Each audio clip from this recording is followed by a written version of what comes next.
Natural disasters जीवन को गंभीर नुकसान पहुंचा सकते हैं।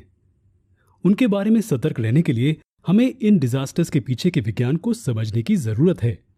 चलिए हम सबसे खतरनाक नेचुरल डिजास्टर्स में से एक पर नजर डालते हैं, थंडरस्टॉर्म। जी हां, थंडरस्टॉर्म विनाशकारी हो सकते हैं। ये कैसे होते हैं? चलिए इसके कारण को अच्छे से समझते हैं। थंडरस्टॉर्म्स के बारे में जानने के लिए हमें पहले लाइटनिंग के बारे में सीखना होगा।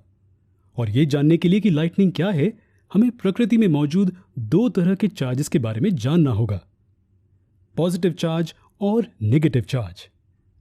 ऑपोजिट होने के कारण ये दोनों एक दूसरे को अट्रैक्ट करने की कोशिश करते हैं। लेकिन इन दोनों चार्जेस का लाइटनिंग से क्या संबंध है? चलिए देखते हैं। बादलों में पॉजिटिवली और नेगेटिवली चार्ज्ड पार्टिकल्स होते हैं जो कि एक दूसरे को बैलेंस करते हैं। हालांकि उग्रता के दौरान चार्जेस एक दूसरे से अलग हो जाते हैं और बादलों के किनारों पर जमा हो जाते हैं। इसकी वजह से क्या होगा?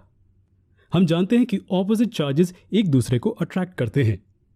इस अट्रैक्शन की वजह से डिस्चार्ज होता है जो लाइटनिंग को जन्म देता है। लेकिन रुकिए, डिस्चार्ज से हमारा क्या मतलब है? ऑपोजिट चार्जेस क्या हैं? ये डिस्चार्ज कैसे होता है? ये 3 तरीकों से होता है। एक संभावना तब है जब डिस्चार्ज 2 अलग अलग बादलों के बीच में होता है।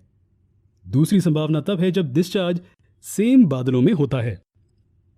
और अंत में जब ये बादल और पृथ्वी के सरफेस के बीच में होता है। चलिए हर केस को डिटेल में समझते हैं। पहले केस में जब हम लाइटनिंग को 2 अलग अलग बादलों के बीच होता देख सकते हैं। इस केस में बादल के एक साइड पर नेगेटिवली चार्ज पार्टिकल्स दूसरे बादल के पॉजिटिवली चार्ज पार्टिकल्स के साथ टकराते हैं और लाइटनिंग बनती है।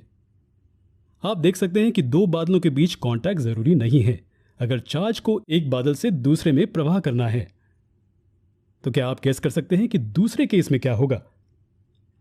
जी हां, ऑपोजिट चार्जेस सेम बादल के किनारे पर जमा होते हैं। तो उदाहरण के तौर पर बादल का ये साइड पॉजिटिव चार्ज से भर जाता है और ये साइड नेगेटिव से। बादल इतने छोटे होते हैं कि चार्जेस एक दूसरे से ज्यादा समय तक अलग नहीं रह सकते। इसी कारण चार्ज्ड पार्टिकल्स डिस्चार्ज होने के लिए सेम बादल के अंदर टकराते हैं और लाइटनिंग बनाते हैं। खैर, हमें यकीन है कि आपने गैस कर लिया होगा कि तीसरे केस में क्या होगा।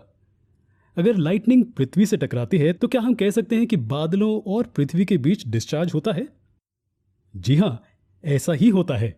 बादलों के किनारों के पास चार्जेस ऐसे जमा होते हैं कि पॉजिटिव चार्जेस ऊपर पहुंच जाते हैं और नेगेटिव चार्जेस सबसे नीचे जमा हो जाते हैं। इसी समय पृथ्वी के पास भी पॉजिटिव चार्जेस उसके सरफेस पर जमा होते हैं। जैसे जैसे बादल साइज में बढ़ने लगते हैं, नेगेटिव चार्जेस डिस्चार्ज होने के लिए पृथ्वी के सरफेस की ओर अट्रैक्ट होते हैं और इसके कारण थंडर और लाइटनिंग होती है। जी हां, जीवन को नष्ट करने की ताकत रखने वाली बिजली की लाइंस ऐसे ही बनती हैं। लेकिन ये इसका जवाब नहीं देता कि बादल क्यों गरजते हैं। इसका कारण क्या हो सकता है? हम इन सभी सवालों का जवाब अगले वीडियो में देंगे।